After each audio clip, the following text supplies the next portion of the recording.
I'm Ben Barks with the Jacksonville Jaguars. Did you know that there's a waiting list of more than 50 children in our community waiting for a mentor? It's just only a few hours a month of your time to invest in a child and make a difference in your community. Be a mentor, become a big. Visit Big Brothers Big Sisters of Northeast Florida and click on Be a Big. Thank you. Hey, welcome in, everybody. Glad you're along for the ride here on 1010XL and on 92.5 FM live from the Bono's at San Pablo. Great to have you with us. Every Wednesday, once a month, we head out to Bono's. I haven't eaten at Bono's in about an hour. Okay, that's all long. It's been about an hour.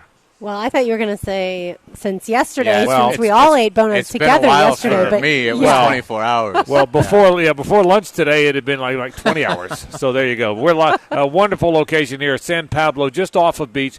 Come by and see us. We'd love to have you stop on by and see us here at Bono's. So much to do today on the program. Midweek edition, closer and closer to the draft. 14 days, I'm told, Carline.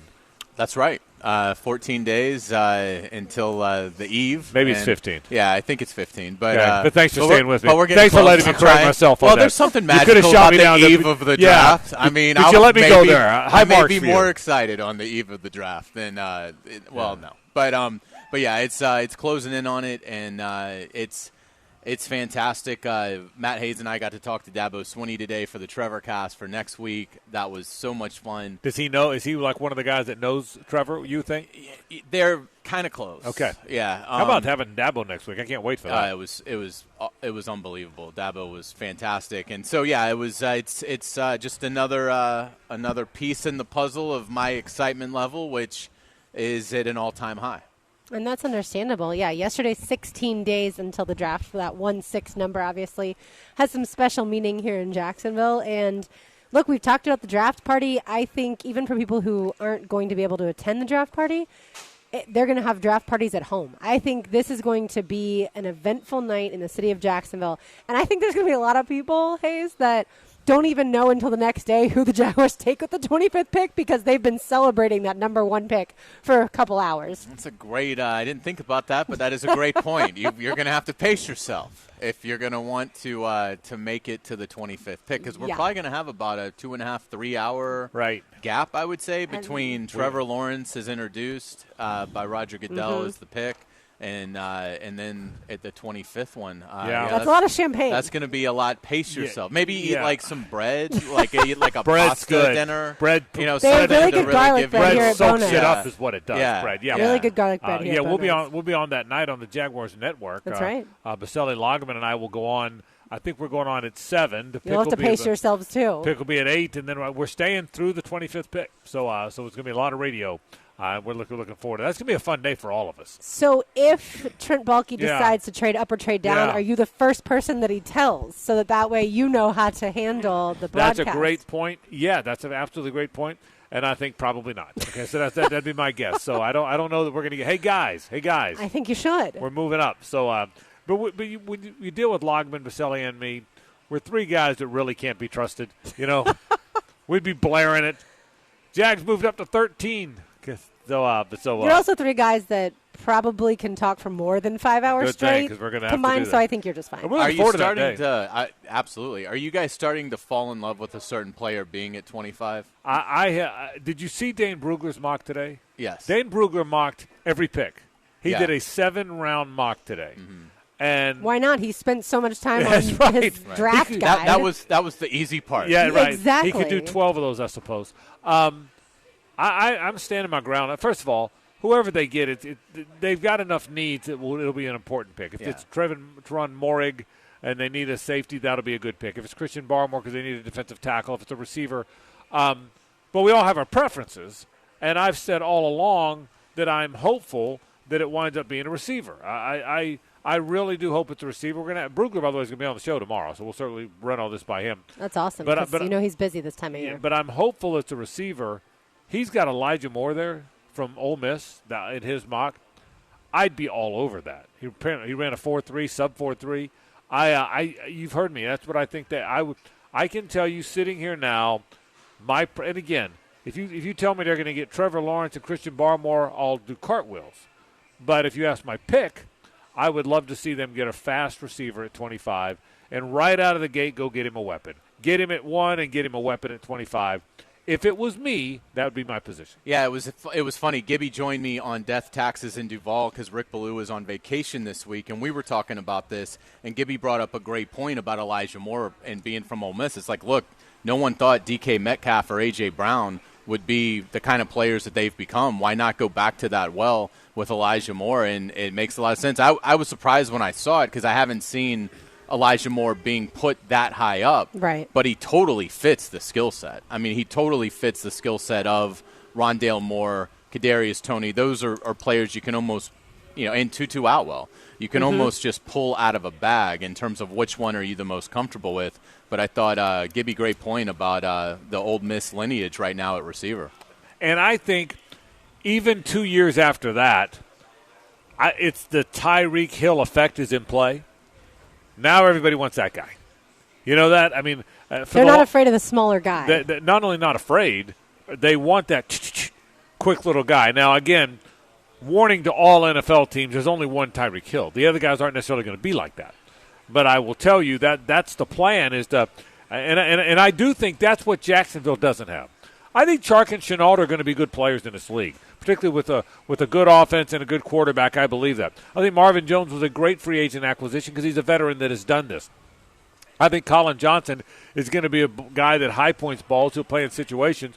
So I think there's a foundation there in that room that's pretty good, but they don't have that little guy. They don't have that guy. They don't have that twitchy, change direction, very quick slot guy, which is why Elijah Moore or someone like him would certainly be appealing to me. So we'll talk about that today. We got a lot of things to get to. Pete Prisco's got his better than list. We'll go over it today and then run it by Pete on Friday. Dane Brugler's got his mock. We'll go over that and then run it by Dane tomorrow. We'll talk a little bit about there's two rules out there, one in college basketball and one perhaps in baseball that are fascinating to me, and I'm going to get to various potential rule changes. That comes up in the program as well today. All kind of fun stuff that we will get to. Can't wait to stop by some of that stuff. We'll talk some Jaguars football.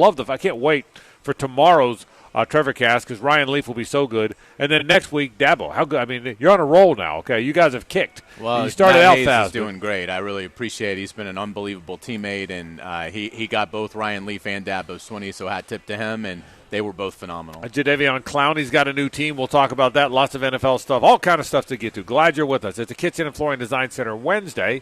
And, of course, once a month on Wednesday, we stop by one of our favorite Bono's locations. Hard to beat Bono's, the best barbecue around. We'll kick off that Wednesday right after this. It's 1010XL and 92.5 FM. Hey, we're glad you're with us. We continue along here from Bono's here on San Pablo, right next to the Beach Boulevard location. And it is. We're glad you're here with us today. Frank Frangia, along with Hayes Carline and Lauren Brooks, as we get closer and closer to the draft. I did do what I did, Hayes, during the break. I pulled out my calculator. It is 15 days. I'm ready. I thought I had us. You pulled out your calculator or your calendar? That too. We are excited about the draft, so we're very, very much excited about it. So we'll see what winds up happening. We get closer to it. So Dane Brugler, what did you think of the 7th-round Brugler mock? Well, I thought it was for the Jaguars, and it's not how I would go about it, but it'd be hard to argue that it's not a complete home run. I mean, because of the two players that fall in the 2nd round, in my opinion. The 2nd round, I mean, obviously, we know Trevor at 1, so that's not surprising anything. I mean, if Trevor's not 1, I'm not reading any further. And I don't even think, unless it's Chris Sims, I don't think there's a person walking the earth that, and even Chris Sims, if he had to do a mock draft, would probably still go with Trevor 1 because you're trying to predict what would happen. But so Trevor's going 1. And then, when you look at 25, 33, and 45, I think the way in which it went is about as a good trio as you could find. Yeah, when we talk about needs, we want a speedy wide receiver. We believe that they also need a safety, and we know they need a tight end. Well, he addresses those positions with picks 25, 33, and 45. And so I think a lot of people also would like Shaun Wade coming in the 5th round as a cornerback to add depth to that position, and then an offensive lineman in Josh Myers, pick 65 from Ohio State. I'll trust him. I certainly did not watch any of Josh Myers this past season. But I think overall, Dane understands what the Jaguars need, and I think he did a good job of making those selections with Elijah Moore, Trevon Moehrig, and Pat Freiermuth as those picks. look, if that's what the Jaguars end up with, then they got better on draft day. Yeah, one thing he did is he had them taking 4 guys from Ohio State. So in fairness to Dane, you don't know what everyone's going to do. So when you get into rounds 4, 5, 6, and 7, well, who makes sense? Well, Urban was there and he knows them. So and I get that. But if I'm trying to do a 250-person draft, at some point I'm not going to know either. So I'm going to attach some logic to it, right? A team that has no good defensive players, that go all defense. In this case, he's going all Ohio State guys at the end. But so you know, here's what he did with the Jags. Trevor Lawrence, number 1. Elijah Moore, number 2. We told you about that, the speedy receiver out of Ole Miss. And he's got him still getting Moehrig with pick 33. So he believes Moehrig can still be there. Yeah, and I think there's a really good chance of that. Look, Brugler doesn't even think Moehrig's the best safety in the draft. Right. I mean, and that's one thing that I'm interested in getting his opinion on tomorrow. Because he has the UCF safety, Richie Grant, I think is his name. I can't remember. But he has the UCF safety first on his board. Going 39th to the Panthers. Yeah, and see, I don't even think, if it were me, with where this franchise is, this roster is, safety would not be a position that I would invest highly in. I just feel like there's a lot of other things, and I think safety is, unless it's like, Ed Reed, Derwin James, just unbelievable talent, which I don't think Moehrig is. But I can't argue that a lot of people love him, and a lot of people feel like at 33 that would be tremendous value. So again, it's more of a personal, like, I would not go safety that high in this draft. But if that's the route they want to take, certainly getting a player like Moehrig at 33 is fantastic, and then obviously getting Freiermuth at 45 fills a gigantic need. So you'd love to see that. Freiermuth is the 4th pick after Moehrig, according to Dane Brugler. Josh Myers, the offensive lineman from Ohio State, 6. Pete Werner, the linebacker from Ohio State. After that, Bobby Brown, the 3rd, a defensive tackle out of A&M. Which I remember Bobby Brown. I do too. Obviously, he was the one who made a sack and then started dancing and got hurt while he was dancing against Florida. And so I remember him for the same reason. Sean Wade, the former Trinity Christian player. Boy, if he's right, what a drop that would be. Wasn't he being talked about as a sure bet first rounder at one point? Yeah, if they hadn't played last year. Yeah. I know the talk was mid to late first round. So, yeah, that's unfortunate for Sean Wade. But if he's right. If he's right. Well, I mean, he's going to be right in the sense of he's not going to go where he was hoping to go 5 months ago. Right. But, I will say that while that's disappointing, just focus on the fact that you're in the league. Now everybody starts at 0, and in terms of getting their second contract, and go out, play great, and get to a point where you get a lucrative second deal, and you won't care about where you were drafted. Just outlast the guys that were teams took ahead of you. Yeah, he's also got Jonathan Cooper from Ohio State, and then Alaric Jackson, an offensive tackle from Iowa. So I think position wise, he got what most people expected they would get. The surprise for me in this is that he's got Elijah Moore, which I love, by the way. What do you guys see? You asked the question before we went to break. Is there one guy you're focusing on, locked in on, care about, that you would like to see them grab at number 2, at number 25? Is there a pick, a guy? What grabs you about that spot? I'm praying that Christian Barmore is there at 25. I just think it's exactly what the Jaguars need in terms of you've solved quarterback, now start building up a ferocious defensive front. Which, according to Brugler, Barmore's not there. He's not he goes there. 22nd and he probably to the Titans. Won't be, but that's never stopped me before from pinning my hopes on somebody. So I hope he gets to 25. I would agree. I think it's probably 35% that Barmore makes it there. But that's the guy, because I just think that would be such a home run if you could, look at any big-time recruiting class. And this is what Urban Meyer is going to do. This is what he can't help but take his mind back to that. And if you ask any collegiate head coach, okay, you can sign 2 5-stars in this class, 2 5-stars. What positions would you want to sign those 5-stars out? They'd say quarterback and defensive tackle. And, I think when you look at it, that would be obviously in the NFL, you consider a first-round pick a 5-star talent, or certainly a high 4-star if you're talking about the 25th overall. To me, it would be Christian Barmore, but I would agree. I think he's got some momentum. I'm not sure he'll be there. I enjoyed hearing Coach Campo talk about it on XL Primetime. Joe asked him about Christian Barmore, and Coach Campo said he had broken down a couple of his game films and says, I see a budding Pro Bowler there. So, again, he was dominant in the playoffs, and because there is such little supply at that position, doubtful he gets to 25. But that's the guy that I'm really hoping. I think there's enough of a realistic chance it could happen that's the guy that I'm praying drops to 25. But if Urban loves him and if Trent Baalke loves him, then moving up from 25 to 21 or 22 would certainly not be out of the realm of possibilities. Yeah, very low cost. If they've landed on, we have to have Christian Barmore to get better, and they don't think he's going top 15, which really none of us do, then I do think they could certainly trade up at that point in time. I've always liked Rondale Moore. Dane Brugler doesn't have him going until the 61st pick, so he doesn't think he'll be drafted nearly as high. Also, a little surprised, Kadarius Toney. Dane Brugler has him going 51st overall to the Washington football team. I don't think that's a great landing spot for Kadarius. I also think that's way lower as far as anything that we've seen to this point. I was really surprised by that, too. And the only thing that I can equate it to in terms of Toney being somebody that might fall is Brugler really breaks down the off-the-field issues that Toney had at Florida early in his career in Gainesville. And you know, I think there will be some clubs that are going to want some answers. And because we've heard the you like music more than football and kind that's of in thing. there. Right, but right. there's some guns and things like that. Right.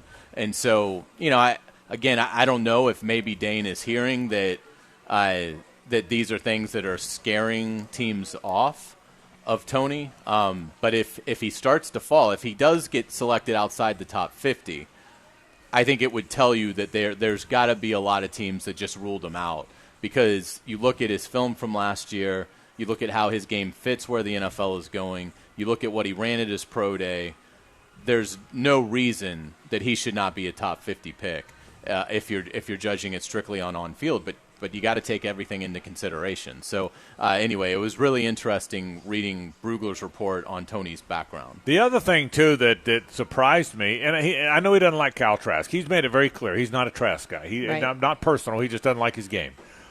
He's got him going in the 4th round. Peter King wrote this week that he believes he's starting to think, and he used the phrase starting to think, that Trask could be the 6th quarterback to go in the 1st round. Now, look, King, by his own admission, doesn't study the draft like the draft guys do. He's an NFL guy, and he's kind of a slice-of-life guy, too. But it does make me wonder, there's a big gap between Peter King thinking possibly into the 1st round and Dane Brugler thinking midway through the 4th round. There's a chasm there, boy. What do you think about that? Well, I think what probably happened there, and this is why Peter King is such an excellent reporter, I think it was probably one of these things where he's having a conversation with a successful head coach, and they're talking about something totally unrelated, and he says, hey, while I have you on the phone, is there a quarterback in this draft that you think you like better than anybody else? And the coach says, whether it's a Sean Payton or whoever, says, I tell you what, the Florida kid, don't be surprised if the Florida, and that's how that kind of a comment ends up making what Football Morning in America. Yes. I just say FMIA. Yeah, that's how it ends up making, with that sort of preface of I'm starting to think. You know, so to me that was probably a comment by a very respected NFL decision maker, saying that, look, if you're looking for me to give you a guy that I like more than maybe the public, it's Kyle Trask. To me, the really interesting part is that Dane Brugler has Mac Jones going 3rd, which certainly we've discussed ad nauseum. Trey Lance going 4th to the Falcons, so them deciding, yes, we need a quarterback. And then Justin Fields not going till the 9th pick overall to the Broncos. I will be really surprised if Justin Fields is still there at 9. Here's what I'll tell you about Fields. And by the way, I agree with you. I would be surprised, too. But that's the one that nobody knows. That he's had a 2nd pro day for just that reason, because people don't know what to think about him. Because the 49ers didn't even go to his 1st pro day. This was a guy, some people were saying, could he pass Trevor Lawrence and go number 1 4 months ago?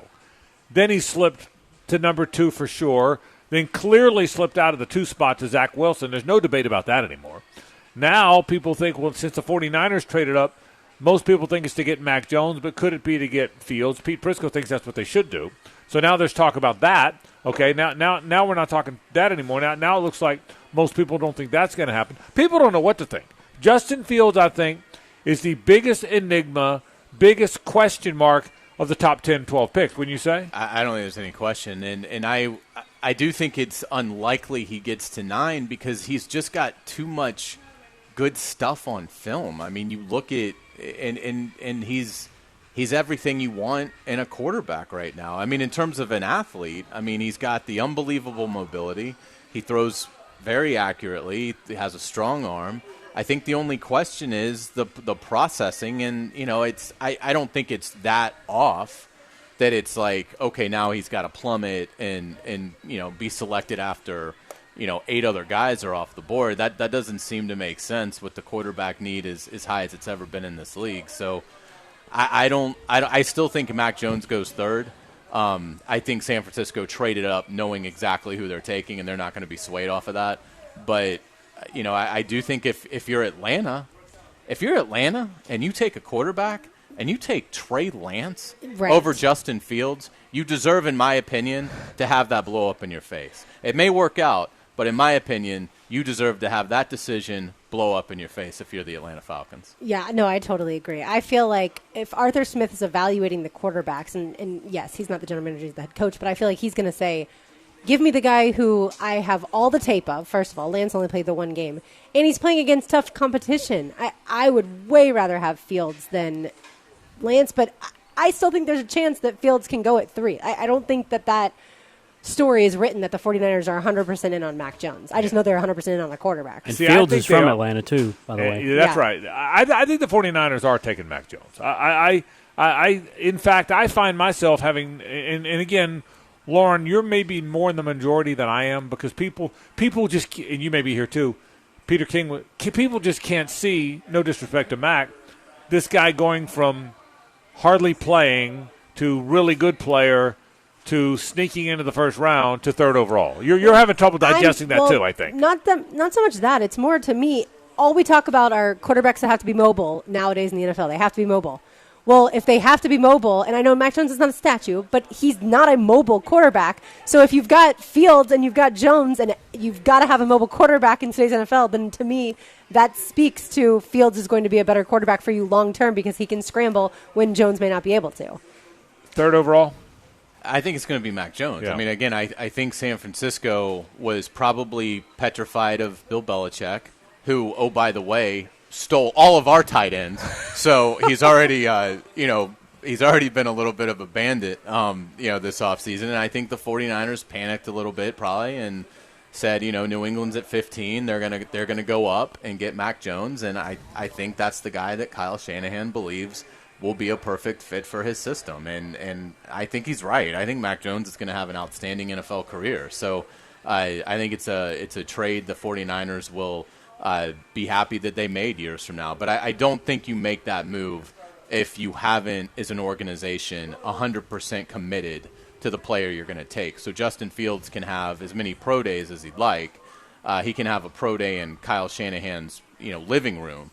And I don't think it's going to change anything. I think the 49ers are taking Mac Jones. We got a lot to do on the program today. We'll talk more about drafts and whatnot. Also, a great job by the boys at Primetime today, tracking down Manny Diaz and Emory Jones, the presumed Gator starting quarterback. We'll talk about that coming up a little bit later on as well. But I'm going to get it to Hoop. Joe Dean, you say Hoop, not Hoop, Hoop. There's a new rule on the table.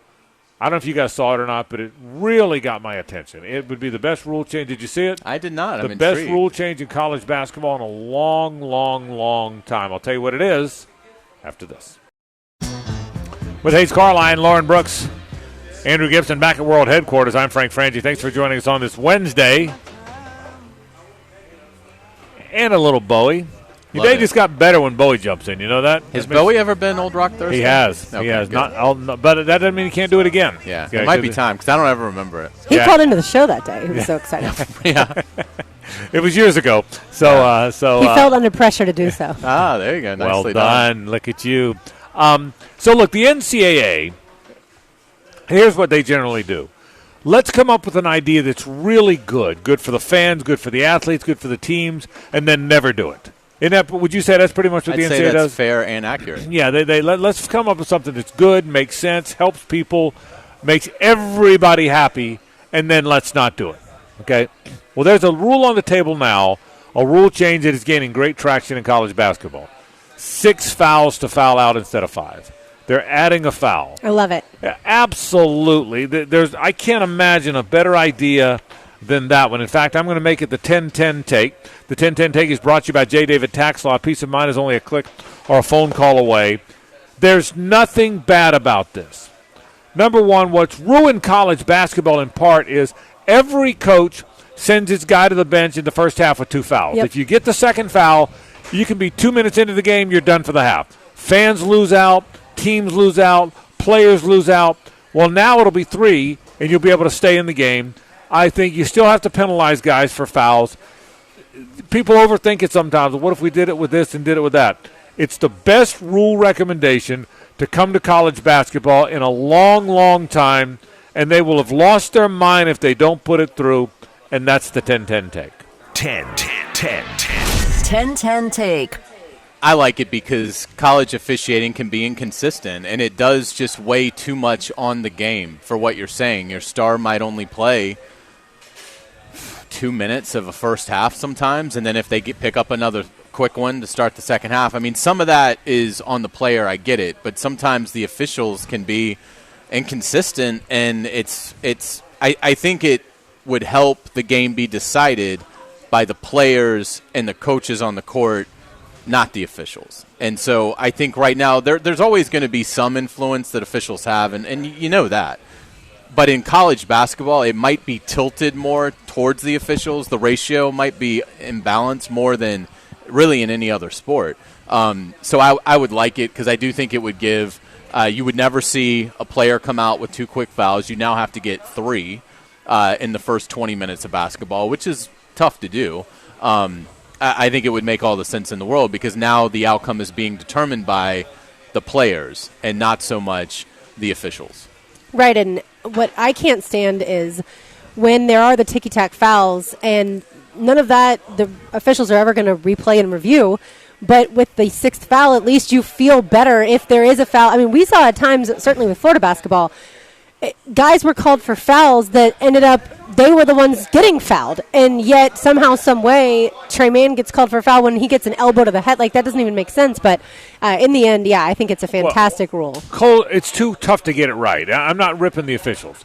It's block charge is hard, man. Yeah. Block charge. Jalen Suggs got a bad block. I think he got a bad charge on him in the Baylor game. Had everything. I'm not saying Gonzaga would have won the game, but it had everything to do with the game. He got it first couple minutes of the game. Should have been a block. They called it a charge. And so I think. And blocked shots. That is so incredibly difficult to get live. So hopefully they will get that right. It's interesting how sometimes I do sense we're in this era now in all sports where all these rules that the sport was too holier than thou to change, even though there was some logic to it, the sport didn't change. I think we're changing that now.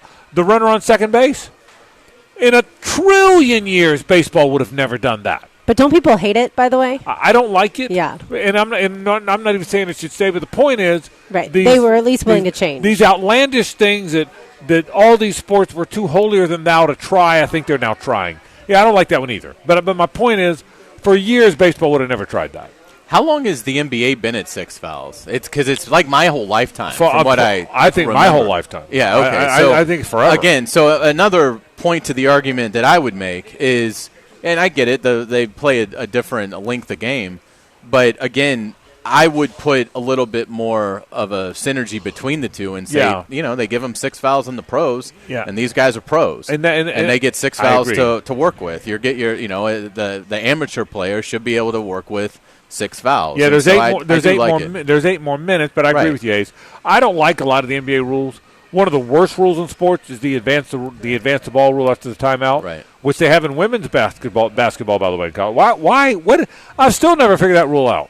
So the opposing team makes a basket at the end of the game. I call timeout, and I get the ball in the front court. What is that? How did that? Who decided that? I don't know. It's weird. I mean, I know they're saying that you want to make the game more competitive. Well, heck, then just give a team a point. Right. I mean, why would you? It makes that's one of the worst rules in sports. For me, I like the rule. So I didn't see the story. So how much momentum does this have, and does it seem like it's close to actually happening? What I read is that it is now getting legitimate discussion for the first time. Some people believe common sense. Again, there's no logical reason not to do it. Who roots for foul outs? Right. Now I do when it's the other team's best player. But even in the game, nobody in April roots for it. Right. Maybe in January. Well, if you're watching a neutral game, certainly. When you're playing Kentucky and they got Anthony Davis, maybe then you root for it. But nobody now, when you're making decisions, would ever root for it because you don't. Wouldn't you still think more times than not? I'd rather both of us have all our guys than we both lose our best guy. Now, there's times when you would take that.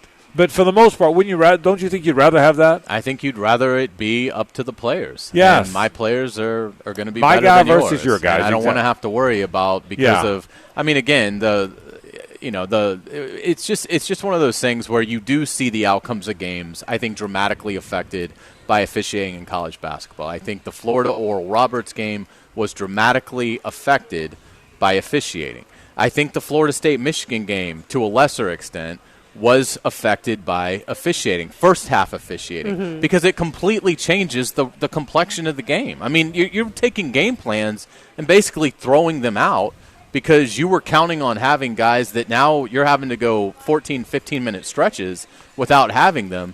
And, I don't like it. So I'm glad to hear that they're thinking of this. I think it's long overdue, and I think college basketball needs to become – there are a few teams in college basketball that are worth watching and a lot of fun. But there are way too many that are grinds to watch. And I think this would help the sport. I think it's a sport that it doesn't have a lot of star power. So it needs to put in rules that protect the few stars that the sport does have. The other rules are being considered, and Gibby just tweeted this. Thank you, Gibby. Good work on this. Other rules they're considering is resetting team fouls at the 10-minute mark of every half, and then you have 5. So after 10, you have 5 fouls before you're in the double bonus. Don't like it. I think the 7 fouls is right for me for the entire half is right. Eliminating the 10-second backcourt rule. I don't care either way about that. With the shot clock now at 30 and the reset clock at 20, you never get that thing called. What would be the benefit of that? I kind of like that. It makes you get the ball in the front court. I don't know. I don't know. But I mean, so they're saying you like eliminating it? No. So they're saying eliminate the 10 seconds so that you can bring the ball up as slowly as you want to. Which means you can spread the floor. I think that would slow the game. I wouldn't like that. I think. I like the idea of pressing, and I think that's exciting. You don't see too many teams, really implement it at an effective level. How about this one? I agree with you. I wouldn't change that. Would you change that, or would you stay? No, I would keep it. How about this? Award possession of the ball to the defense when they create a held ball situation. Instead of the possession arrow? Yeah. Yeah, I like that. They did it. I hate the jump ball. They did it in the past, and it was a disaster. They did it in the past where they said if you force the tied up ball, you get the ball. But then what happens if the ball gets loose and you forced it, but then it gets loose and it gets bounced around? They couldn't govern it. So what about a jump ball? I mean, again, that's what the NBA does. Right. I mean, they don't possession arrow. Right. So to me, that would be a rule that yes, I would line it up with what they do in the best league on the planet. And, I just make it a jump ball. What's the harm in that? Why wouldn't – again, that's what I don't get. Like, what is so hard? At some point they said, well, we can't do jump balls. And I just don't know why that would have been so difficult. Well, I can tell you why they decided not to do jump balls, because they thought their officials couldn't throw it upright. I'm telling you. Oh, well. Unlike the NBA officials, college has 700 officials. Yeah. The NBA has probably 50 that work the whole league. And those 50 can throw it up well, and the other can't. I'm just telling you. That's interesting. Yeah. I wouldn't think that would be such a challenge. That's why. They thought they couldn't throw it up well. You'd think you wouldn't be able to qualify as a referee unless you can throw it up. You got to go to throw it up camp. Yeah, but they need to start throw it up camp. I feel like the defense usually is. I mean, they are the ones working harder to create that held ball, and it's the offense who then just the offensive player just kind of holds on to it, and I don't like that. Many years ago, Lauren, Dick Vitale was a real proponent of what you said. If you force the turnover, if you force the held ball, you should get the ball. And they did it for a few years, but it turned out to be disastrous because you'd force it, but then the ball get lodged loose, and then the two teams would tie it up, and the officials said that wasn't a force, and the coaches would go crazy saying it was a force. And I will say, of all these rules changes we've discussed, only the fouling out with 6 fouls versus 5 makes perfect sense. Not only makes perfect sense, but is something that we would have ever talked about going on that would affect the end of a game. Yeah, the jump ball, the arrow, the possession arrow, I don't think we've ever discussed on air, oh my gosh, if only that had gone the other way, then the team would have won. I can tell you as a college basketball fan rooting for the Gators or whoever over the years, I have way more moments where I'm annoyed that my guy's on the bench with foul trouble than I am happy that the other guy's on the bench in foul trouble. You too? Yeah, I would say that. Way. And I think most basketball fans, even if your team's not good, you have way more because if your team's not good, then you have fewer good players, so it really bothers you when your guy's down, right? Then you pay more attention to your own team than the other team, so not every fan watching is going to know necessarily, when that guy sits, that their defense is off or their offense is off. Unless it's the leading scorer. Yeah, so I think it's a great rule. I'm going to do it. I'm going to do it now. I want to wait till baseball's got a very interesting rule. Gibby, have you seen the double hook rule? No, I haven't. Tell me about it. I'm not going to tell you what. I'm not going to tell you. I'm going to hold the thought. The double hook. We're going to talk a little hardball in a bit. The double hook rule is a very interesting compromise recommendation. I don't know that I love it, but I'm really, really interested in it. Let's take a break. It has nothing to do with Peter Pan. I don't know. I didn't say that. This is a radio tease. You have to listen on the other side. We're going to talk a little hardball, starting with the proposed double hook rule. That's next. Stay with us. He can't even bait a hook. Baiting a hook.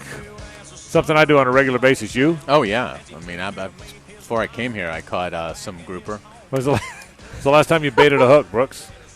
It's been a minute for me. I haven't been fishing in a while. I used to fish all the time, but it's so funny. It's been a minute. It's been a minute for me, too.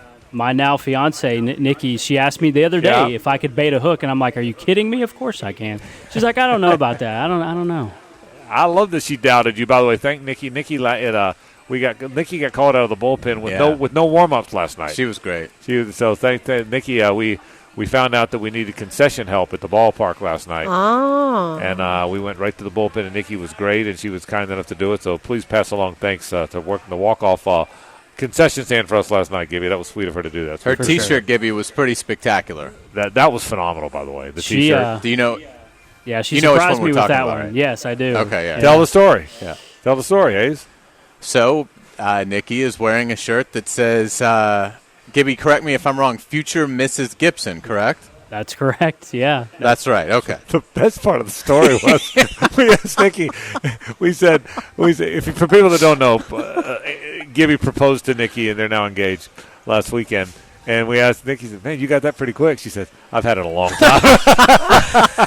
Did someone give it to her? No, she ordered it. Oh. She was like, "I've had that in the trunk for a while." I've had that in the car for a long time. She's thinking, "Would you please ask for God's sake so I can wear my damn shirt?" Man, poor Gibby. That was so funny. Gibby, that was tremendous. She had that shirt waiting, bro. That shirt was waiting. So. Yeah, the By the way, pressure Justin was Moore on the song. Yeah, it was. Justin Moore is the singer of that song. Well, duh. Just making sure you knew that. Justin with a J, not Dustin Johnson.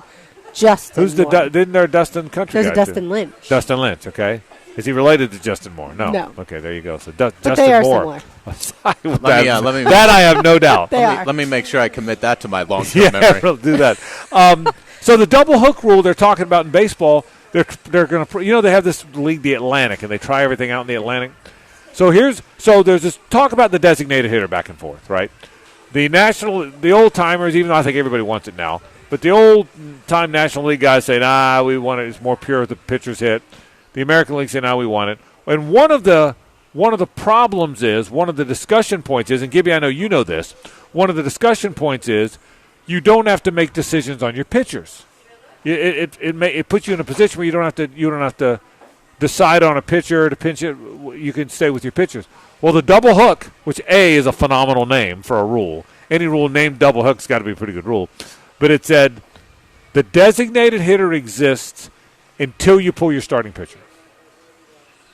So once your starting pitcher is yanked, then the designated hitter comes out and the pitcher's spot has to hit. Gibby, have you heard of that, Gibby, the double hook thing? So this is the first time that I've heard it. And so basically the rule is basically telling you to leave your pitcher in longer. I mean, correct.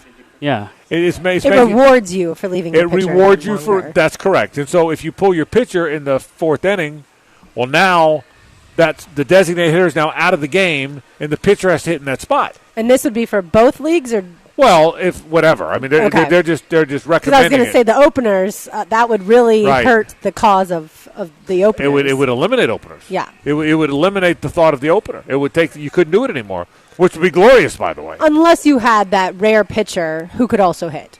Well, he's out of the game. I mean, so unless you brought in a pitcher. That's what I mean. Yeah, unless you have a relief pitcher who can hit, also hit. Which is really unusual. Really rare. So you like it or no? I don't like it. Double hook. Why not? And I feel bad because I love the name. Yeah. But, it's too convoluted. I mean, I can't. No. I just keep it the way it is and DH everywhere. Yeah. What about you? I'm not a big fan. I absolutely love it because I do think we're seeing pitchers, unless they're pitching really well, get yanked so early, and so I like the idea of rewarding a team for keeping the starting pitcher in longer. I wonder how the pitchers would feel about it because they're certainly concerned about pitch count. But would it stop a manager enough to do it? Well, that's because I don't think it would. Well, that's what they're experimenting with. Yeah. But look, okay. Here's the thing. You mean stop a manager? An extra layer of strategy. I think if a manager is if a manager is ready to yank the pitcher, he's going to yank the pitcher. Okay, but then if I'm playing you, you yank your guy. I now have a better lineup than you because I got 9 hitters. You got 8. So you're now, I'm playing with more guys than you are. Gibby, you like it or no? Double hook. I think I could get used to it. I'm not sure that I like it initially. I just think there should be a universal DH all the way around, and pitchers shouldn't hit. That's what I think. I mean, we've seen recent examples. Zach Gallen fractured his forearm hitting, and he missed a couple of starts because of that. Max Fried for the Braves strained his hamstring on Tuesday night running the bases, and now he's on the shelf for at least a month, maybe. So I think people pay to see guys hit the ball, and that's what the DH brings.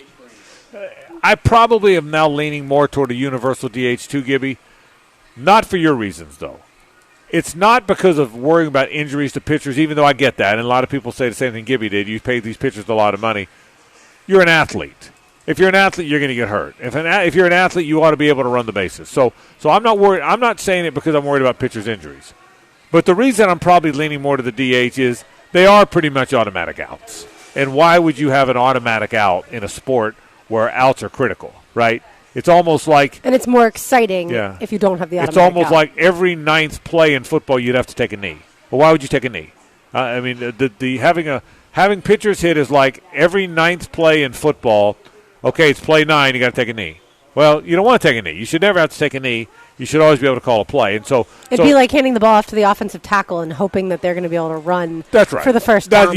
Probably not. Good point. You have to hand the ball to a lineman. That's even a better example. So it'd be like that. So, but so that's probably what I would vote for if you had to ask me to vote. But it adds strategy, which is why I would think you would like it. And I love the strategy. The double hook does. The double hook, well, even having no DH does too. But look, but you shouldn't have leagues have different rules in the same sport. And that's the most obvious thing. No question. You're 100% right, and that's why baseball has been stodgy. It used to be National League and American League were so different. I mean, the umpires wore different color coats. The umpires in the American League wore those big outside protectors. The National League ones didn't. The only thing left now, there used to be American League umps and National League umps, and they didn't work against. They only worked their teams.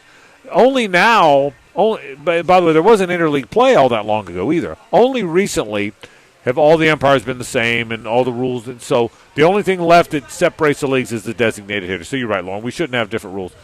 I probably wouldn't vote for the double hook. Why not? Because because you're still now sending up pitchers who are automatic outs. Once you pull your starter, you got to send those automatic outs up there. But I'm like you; it interests me. I'm not because I love the strategy part of it. I love anything that implores you to let your pitchers go longer. It drives me crazy. These pitch counts. Well, I mean, what is so different now that back in the day all the starters threw 100 pitches? Sometimes they threw into the 11th inning. Why has it got to be that different now? Because they're throwing way faster? They're throwing way faster and their arms hurt. Well, don't throw so fast. My point. But then they're going to get hit left and right. Well, no question. But I, where the game's gone is throw as hard as you can, swing as hard as you can, strike out or hit a home run. We've had that talk 1,000 times. So I don't know that I'd vote for the double hook, but it really is interesting. So you're thinking, okay, my guy's at 70 pitches. He's in the 5th, the 6th. I want him on a pitch count, but the designated hitter comes up to, what if my designated hitter's batting 4th? Okay? He's not batting 9th, so I got 2, 3, 4 coming up. But if I yank my pitcher, that's now 2-3 and probably pinch hitter. Okay, well, that's one less guy I got on the bench now. I don't want pinch hitter. I want my 4-hole hitter. It really makes you think through it. I don't sense that baseball will go to it. I don't sense we're headed there. But I do think it's going to be fun watching this thing, the Atlantic, and see what they wind up doing. Right, because, I mean, a manager also may look at it and go, I mean, may have left their pitcher in too long, not necessarily injury-wise, but they just don't have the stuff anymore. And their designated hitter isn't having a great night either, and so you end up costing yourself if you end up giving up runs if you leave your pitcher in too long. I think it is interesting to at least get both leagues uniform as far as the rules go, and I think it would be fun to then see the difference in the pitch counts. I mean, to compare them, year after year until they got to that rule. I want to vote for something called the double hook, but we're going to have to create something else for me to get behind in terms of voting for it. I think it's I don't think it's going to do what the rule intends, and I think it's too convoluted. I watched the game last night, Gibby, with 17 walks and 7 hit batters. You ever watch one of those? 17 hit batters. I've seen 17 walks and 7 hit batters in a game last night. No, I've never seen that many hit batters. I've seen a lot of walks. I haven't seen that many. Was there not a fight? Yeah, I was going to say, did it get chippy? He got chippy. There was not a fight. 17 walks, 17 hit batters. I was watching. It was the Padres, obviously, and I'm watching it last night. And here I got a kick out of this. The Pirates haven't hit that many. Haven't had a game with 7 hit batters. You ready for this? Since 1896, which begs this question: who kept stats then? Yeah. Did you, in 1896 you had a stat keeper? Did he use a computer? What was he doing? Analytics were big back then. I guess they were. It said 1896. So I think it begs the question: is this the worst Pirates team since 1896? It might be, although they're 4-7. I think they're as good as the Braves. Wouldn't you say, Gib? Both 4-7. Yeah, I think we're beginning to drink heavily, Braves fans, because Max Fried's on the shelf. Frank cursed you. Yeah, it's not looking good. By the way, Blake Snell against my Pirates last night didn't make it out of the first. Oh. Didn't make it out of the first against the okay. He got roughed up by that. I was going to say triple-A team, more like a double-A team. He got roughed up. Didn't make it out of the first last night. I told you there's nights that I told you last year. Obviously, I'm not going to watch him as much this year, but there are nights that he has it, and there are nights that he doesn't. The best part was he's such a pissy little punk. He is. that when he got out, when the manager yanked him, you never see this anymore. Okay, he's such a little punk. He threw a hissy fit. Oh, yelled at the manager on the field, yelled at the catcher walking off, threw his gloves, stormed out of the dugout. It was phenomenal. Wow. And you wonder why he's the biggest hissy little punk in baseball. He is. You wonder why Cash was like, "You're not good enough for me." I mean, the money thing too, but you're not good enough for me to keep around because I think that's exactly it. I can't take this personality. It doesn't blend into their team and their blue collar mentality. I think the reason the Rays got rid. Now the Rays always get rid of the good players, like the small market teams do. I thought he was a little punk, and they got. I think they would try to keep Glasnow much more than they would ever try to keep Snell. By the way, speaking of baseball, last night's walk-off was fantastic for Florida to beat Florida State. Sorry to Bo here at Bono's. Sorry, were you watching it? Of course. I was not. Were you watching it? No, I just saw it on Twitter. Yeah. So Kendrick Kalilau had a chance to finish the game for Florida in the 9th, and he basically struck out looking. Yeah. And then has another chance, and then he finally was able to hit the home run. And it barely got out, but it was very exciting. And what's the story? And by the way, 2 storylines. First time they played FSU, wore them out. FSU beat them 10-2. FSU hadn't beat them in a while, wore them out the first time. Last night, Kalilau kind of lost his job. He got there as a freshman. Right. I don't know if you guys remember, we talked to Sully about him, how much he liked him. He's batting 4th and playing first base. We kind of lost his job. He's like comes off the bench now, so it was a big story for them. I wasn't watching. I was watching. Shame on me. I mean, I love Gator baseball. Okay, I love Gator baseball. Okay, I do, but I'm not watching it over Pirates baseball. And even though the Gator baseball game meant way more to the Gators than game 11 of a season where you're going to lose 100, but I was not watching it. And then I didn't know he had hit it, so I saw your tweet. Oh, okay. I saw Lauren's tweet that said walk off, and then I thought, okay, dummy, you just missed a walk off from your favorite college team over their rivals, over Florida State. But life's about priorities, Brooks. Okay, I was trying to get to win number 4 of 60, okay? When you're trying to get to win number 4 out of 60, you got to have your priorities. So I did not see it, and I was recording it. So, but I didn't see it live, so I went back and watched it. So there you go. Well, it was exciting, I'm sure, on DVR.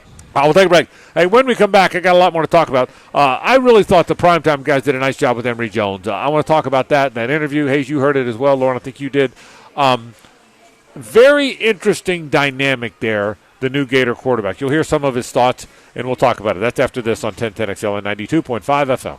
The Frangie Show, live from the Hastings Injury Law Firm Studios on 1010XL. Hit back with Hastings. Fires into the end zone. 1010XL. 1010XL. Jacksonville's football station.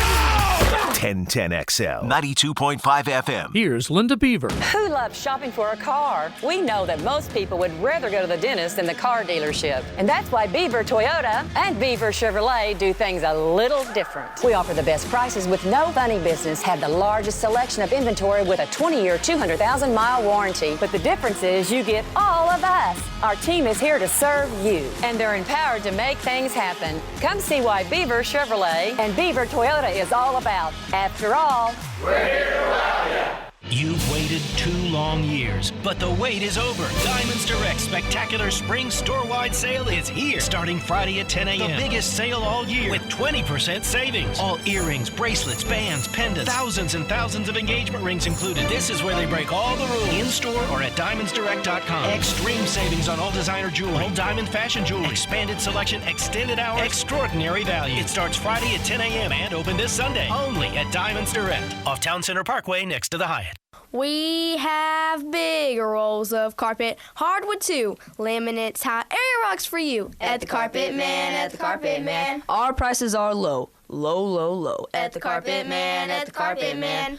Don't delay, we'll put it in next day. At the Carpet Man, at the Carpet Man. Y'all don't see us now, you hear? At the Carpet Man, at the Carpet Man. Visit one of our mega flooring stores or go to carpetman.biz or call 838-6705, the Carpet Man. This Date in Sports History is brought to you by Southeast Orthopedic Specialists. On April 14, 1969, the Montreal Expos played their first ever home game after opening their inaugural season with 2 away series in New York and Chicago. When you're a little kid on the playground, they tell you, don't hit back. Well, the courtroom isn't a playground, and if you've suffered a personal injury or wrongful death in your family, I'm here to tell you it's okay to hit back and make them pay. I'm attorney Brett Hastings, and at Hastings Injury Law, we understand all the pain and emotion that comes with being wrong, and we've dedicated our lives to making things right for people like you. So if you get hit, hit back with Hastings Injury Law. Visit 904hitback.com for more information. Do you have a garage with failed epoxy, flaking paint, and tire marks all over? Do you have to pressure wash stains and mold off your patio, driveway, or walkways every few months? Does your pool deck have mildew in all the pits and cracks around it? If you answered yes to any of those questions, that sucks, and we at Shark Coatings want to help you. Shark Coatings is a non-porous, antimicrobial, antibacterial, industrial coating that is 20 times stronger than epoxy. Comes with a 15-year warranty and is so easy to clean, even Dan Hicken can do it. Visit our Facebook, Instagram, or sharkjacks.com to schedule your free estimate. Hey Jacksonville, Safety Tom here with Remedy Staff. Concerned about keeping your family safe during these difficult times? We are as well. Wash your hands frequently. Self-monitor. If you have symptoms, self-isolate to keep friends, family, and coworkers safe. Need a doctor? Don't just show up. Give them a heads up. Call the COVID hotline for guidance at 1-866-779-6121. These are just a few quick safety tips from Remedy Staffing, keeping you, your family, friends, coworkers, and our healthcare workers safe in Jacksonville. There are 2 ways to do a job, the right way and the other way. When it comes to keeping you and your loved ones cool in hot weather, Mike Merritt gets the job done right. Mike Merritt never charges for weekends or overtime. In Mike's opinion, that's just not right. But what about the other way? Yes, lots of other companies charge extra. Plus, Mike Merritt's team does not work on commission. That way, you only get the service and products you need. The other guys? Many of them get commissions and may recommend things you don't need. That's not right. You can't just trust anyone with a truck. Mike has been keeping North Florida cool for more than 3 decades. Contact Mike at merrittair.com and you'll see why Mike has been so successful for so long. Mike Merritt does the job right. It's the only way he works. Why take a chance on the other way with the other guys? when you can have Mike take care of your cooling needs right the first time. Florida license number CAC 050384. Some people get injured while others wear down. Everybody is different. Hi, I'm Dr. George Bari, and at Bari Orthopedics, your unique condition is at the center of what we do. As a fellowship-trained surgeon, we offer minimally invasive solutions and the latest in procedures for the most important reason of all, getting you back to an active and pain-free life. Bari Orthopedics, focused on you. For more information, log on to BariOrthopedics.com, BAHRI Orthopedics.com, and follow Dr. George Bari on Instagram. The Jacksonville Spring Boat Show, April 16th through 18th at Metropolitan Park and Marina. Huge savings on new models and the latest accessories. Cruisers, fishing boats, pontoons, ski boats, and more. Jacksonville Spring Boat Show, sponsored by 5-Star Credit Union. BoatShacks.com. Life is better with a boat. This 1010XL 92.5 FM hour is powered by Anajar and Levine Accident Attorneys. Call 904-600-4000. That's 904-600-4000. Our receivers, they're big and physical, really fast. So, they're going to be making a lot of plays for us this season. And, offensive line's back, so they got a lot of experience. So I feel like we definitely have more chemistry this year. It is definitely going to be a real explosive offense. That's exactly what the Kitchen and Flooring Design Center will do for you. They will make all of your home dreams come true, whether it's your floors, your kitchen, your bathrooms, or your closet. Frank Frangie, Hayes Carline, Andrew Gibson back at 1010XL headquarters. I'm Lauren Brooks. We are live here from Bono's on San Pablo Road, having a good old feast. I had turkey, green beans, and mac and cheese. I'm still working on the turkey. It's fantastic. They have the best turkey here. Why did you eat the mac and cheese first? I ate the green beans first, then the mac and cheese, and now I'm eating the turkey last because I can eat the turkey slightly colder. I cannot eat the green beans cold at all. Logic. And then mac and cheese, I wouldn't still somewhat warm. But yes, that's how I am. All right, so you just heard from Emory Jones. He will be Florida starting quarterback going into the 2021 season. Really nice job by XL Primetime getting him on. Frank, do you still have the same thoughts about Emory Jones moving forward after this spring that, from things you've heard and read, or are you starting to get a little concerned? No, good question. Because we've heard a lot. I'm not concerned. I think he's going to be very good. I think Florida's going to be very good. I'm very, very confident in him and what they will be the whole bit. I think he's going to be a really good player. I think he's patient, waited his turn. He's athletic. He can run. He's got a great arm. I know he struggled a little bit here and there, but I think for the most part he's a good player. He's going to be very good. So I'm very confident what I think he will be. So there's a lot of pressure on him. Yeah, no question. But if you look at the whole specter of the whole Emory Jones thing, I think it's going to be a really, really interesting season. So think about a handful of things here, 2 or 3 things. Number one, heavily recruited guy. The recruitment of Emory Jones coincided with not running off, but Matt Corral decommitting and going to Ole Miss, who's a pretty good player. Yeah. Matt Corral, I don't know if he'll be a good pro, but a pretty damn good college player. Now, he's got a propensity to throw for 500 yards. He'll also drop a 6-interception game on you, but, he's a good player. He's athletic. He's got a big arm. He's dynamic. And Emory Jones, remember that? Corral is committed to McElwain. Right. McElwain's fired. Mullen gets the job. Immediately, Corral's not coming, and then immediately Emory Jones is. So that's one thing. Number 2, this is the first time Dan Mullen at Florida was playing his guy. He inherited both Franks and Trask, so he's now playing his guy for the first time. So that is an interesting dynamic. Yet he did pretty well with somebody else's guy. Darn right he did, which leads us to the next point that you just made, Lauren. He's got huge pressure. Kyle Trask had no pressure. None. Kyle Trask was not supposed to play. He played. He was forced into action. Everybody would have accepted it if he was just okay. Turned out he was very good. And he was following a guy in Felipe Franks who was just okay. So if you think about it, there was not a lot of pressure. Now he raised the bar for himself. He had to live up to his own expectations, the expectations he caused by how well he played. But here comes Emory Jones. He does have expectations. The program's better than when he got there. No doubt, right? No doubt. They've gone from who knows what they are. They've gone from a middling, borderline top 25 program, which is what they were when Jim McElwain left, 4-7 team or 4-8, whatever they were that year, to a team that now is a regularly considered top 10 program. Would you agree with that? I think it's more stark than that. They've gone from a team that can't run an offense efficiently for a decade to now they are a very good program that regularly gets into these big New Year's Six games. Correct. And that's right. And wins some of them, I guess. What are they, 2-1 in those games? Yeah, and that's right. And he was a heralded guy, and I mean remember now, he was supposed to be the backup to Felipe that might beat out Felipe. He wasn't even second team. And then he was supposed to beat out Kyle Trask. I don't know if there's somebody at the table here thought he might. I still think he might. I heard you say that on the handoff. That was really funny. I still think he might beat up Kyle Trask. But the point is there's a lot of pressure on the guy.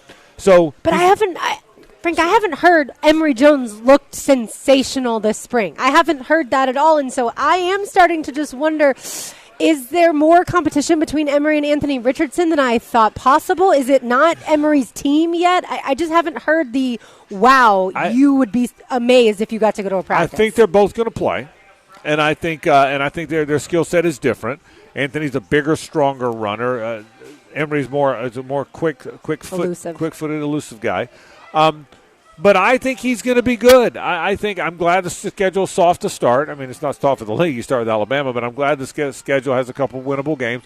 I'm glad. Sorry, I would much rather them play Michigan, Ohio State, Clemson every year. I've always said that. I wish every team did it. But this is 1 year. It benefits them to not. I'm just being honest. It benefits them to they're not doing that. I think he's going to be very good. But my point is it's the most intriguing new player at Florida in a really long time. I'm trying to think of the last time, because quarterbacks always are first in that list. The most intriguing new player. Back in the 80s, a new running back could be intriguing. Emmitt Smith was a fascinatingly intriguing new player. So was Herschel Walker. That day's over. Who cares who the next running back is? I hate to be right. I mean, nobody says, "Wow, we got the new running back." Okay, they got DeMarcus Bowman, who's everybody's 5-star. Has anybody talked about him in the last 2 months? Have you heard his name even? No, I haven't heard his name. And so maybe he's good, maybe he's not. Maybe he beats out the guys that are there, maybe he doesn't. But I think Emory Jones is the most intriguing newcomer. And again, I made this comment about Jordan Travis the other day after watching him at the FSU spring game. I was convinced he was a slot receiver playing quarterback. And it was a loss to have to play him at quarterback. Now I've come full circle on that. You did too, right? You watched him too. I was impressed. Yeah, so the intrigue that is there with Emory Jones is as good as I've seen in a long time. Well, the other thing, this is why I think it's going to work out for Emory Jones, because he has the full attention of Dan Mullen. And the full attention of Dan Mullen leads to success, I think, more than it doesn't. And he's never had that. I mean, he has never had the full attention of Dan Mullen. Now he's going to get it. And I think it's big for Dan Mullen, for Emory Jones to succeed. He's waited on a player like this. It's a good story to be able to sell in future recruiting of, hey, Emory was here. He was a big-time recruit like you. He sat for a couple years. He learned the ropes, learned the offense. And then when it was his turn, look at how successful he was. I think Emory Jones is going to have a big-time year. I think he's going to have be one of the more surprisingly successful breakout players in the Southeastern Conference. I think it's going to be pretty loaded at quarterback. I think JT Daniels has a great chance to be first-team All-SEC. The Alabama quarterback is going to have a great chance to be in the All-SEC mix. But I think Emory Jones, and obviously Corral, and we know Mississippi State will probably have a quarterback throw for 5,000 yards. So it's ultra-competitive. I'm probably even forgetting somebody that's pretty obvious, whether it's at LSU or at Auburn or wherever.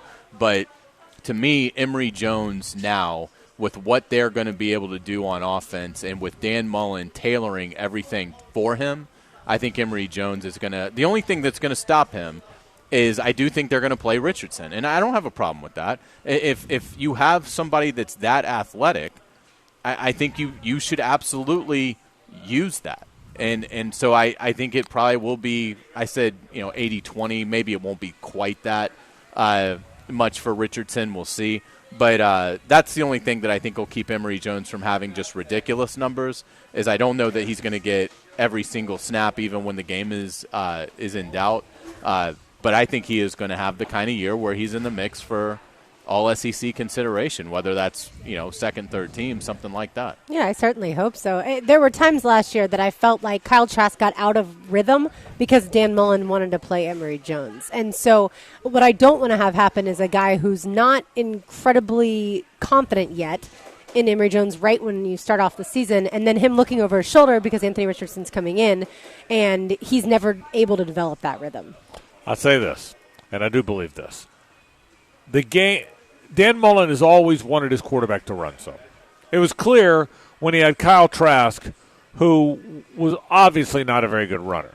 And I know, and we've all coined the phrase now, willing runner, because Dan Mullen said, I don't need a good runner, I need a willing runner. And that phrase took on a life of its own, and everybody goes around now saying willing runner. So, and we would scream at the TV, Trask, don't run. Yeah, right. But there were running plays where you had to run because that's what the play was called. It wasn't scramble plays, it was running plays. I mean, you got to run when the guy calls a running play.